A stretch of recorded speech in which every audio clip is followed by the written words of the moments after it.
یہودی 2000 سال سے لعنتی ہے.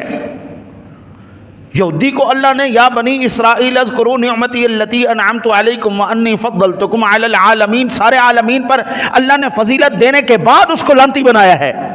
وہ فضیلت والا تھا کب تک؟ جب تک اللہ کے نبی کی مانتا رہا. جیسے اللہ کے نبی کی مخالفت شروع کی، انبیاء کرام علیہ السلام کے ساتھ مخالفتیں کی، لو جی او لعنتی ہو گئے. 2000 سال ہو گئے لعنت چوک رہے. آج وہی لعنت مسلمانوں کے سر پڑی بڑی ہے.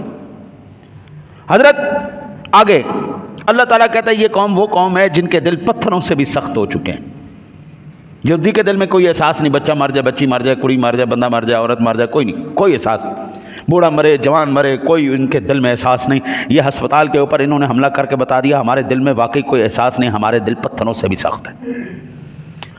سورۃ البقرہ آیت نمبر 74. ثم قست قلوبکم من بعد ذلک فہی کالحجارۃ او اشد قسوہ